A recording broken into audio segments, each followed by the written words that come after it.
എല്ലാവർക്കും ഡെലിഷ്യസ് റെസിപ്പീസിൻ്റെ പുതിയൊരു വീഡിയോയിലേക്ക് വീണ്ടും സ്വാഗതം. ഇന്ന് നല്ലൊരു മുട്ട ദോശയുടെ റെസിപ്പിയുമായിട്ടാണ് ഞാൻ വന്നിരിക്കുന്നത്. വളരെ ടേസ്റ്റി ആയിട്ടുള്ള ഒരു ബ്രേക്ക്ഫാസ്റ്റ് റെസിപ്പിയാണിത്. അപ്പോൾ നമുക്ക് ഈ ടേസ്റ്റി ആയിട്ടുള്ള മുട്ട ദോശ എങ്ങനെയാണ് തയ്യാറാക്കുന്നതെന്ന് നോക്കാം. ആദ്യം നമുക്ക് ഇതിനാവശ്യമായിട്ടുള്ള ചേരുവകൾ എന്തൊക്കെയാണെന്ന് നോക്കാം. ഞാനിവിടെ കുറച്ച് സവാള കട്ട് ചെയ്ത് എടുത്തു വെച്ചിട്ടുണ്ട്. അതുപോലെ വളരെ കുറച്ച് തക്കാളിയും കുറച്ച് മല്ലിയിലയും 1/4 ടീസ്പൂൺ കശ്മീരി മുളക് പൊടിയും ഒരു പച്ചമുളകുമാണ് എടുത്ത് വെച്ചിരിക്കുന്നത്. പിന്നെ നമുക്ക് വേണ്ടത് ഒരു മുട്ടയാണ്. ആദ്യം നമുക്ക് മുട്ട നന്നായിട്ടൊന്ന് ബീറ്റ് ചെയ്തെടുക്കാം. ഇതിലേക്ക് ആവശ്യത്തിനുള്ള ഉപ്പും കൂടി ചേർക്കുന്നുണ്ട്. ഈ മുട്ടയ്ക്കും വെജിറ്റബിളിനും എല്ലാം കൂടി ചേർത്തിട്ടുള്ള ഉപ്പാണിപ്പോൾ ചേർത്തത്. ഇനി ഇതിലേക്ക് 1.5 ടേബിൾ സ്പൂൺ സവാളയും 1 ടേബിൾ സ്പൂൺ തക്കാളിയും പിന്നെ നമുക്ക് കുറച്ച് പച്ചമുളകാണ് ചേർക്കേണ്ടത്. 1 പച്ചമുളകാണ് ഞാൻ ചേർത്തിട്ടുള്ളത്. അതുപോലെ കുറച്ച് മല്ലിയിലയും കൂടി ചേർത്ത് കൊടുക്കാം.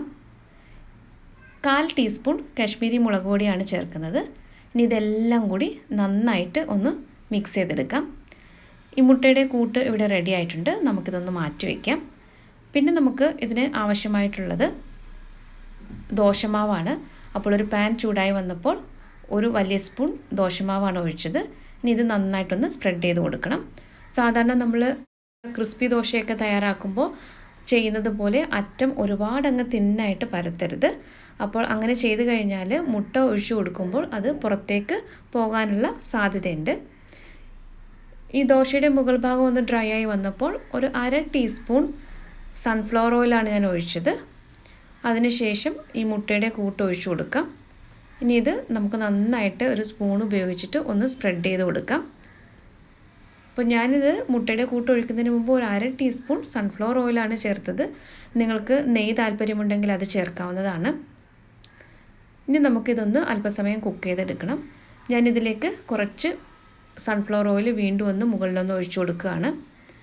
എണ്ണയുടെയൊക്കെ അളവ് നിങ്ങളുടെ താല്പര്യത്തിനനുസരിച്ച് കൂട്ടുകയോ കുറയ്ക്കുകയോ ഒക്കെ ആവാം. ഞാനിപ്പോൾ വളരെ കുറച്ച് എണ്ണ മാത്രമേ എടുത്തിട്ടുള്ളൂ.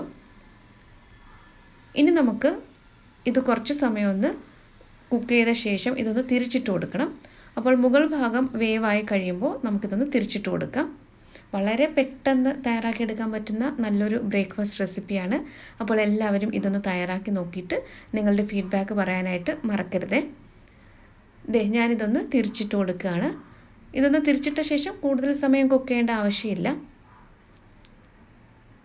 അങ്ങനെ നമ്മുടെ മുട്ട ദോശ ഇവിടെ റെഡി ആയിട്ടുണ്ട്. ഞാനിതൊന്ന് തിരിച്ചിട്ടൊന്ന് കാണിച്ചു തരാം. കണ്ടില്ലേ, ചെറുതായിട്ട് ബ്രൗൺ സ്പോട്ടൊക്കെ മുകളിലൊന്ന് വന്നിട്ടുണ്ട്.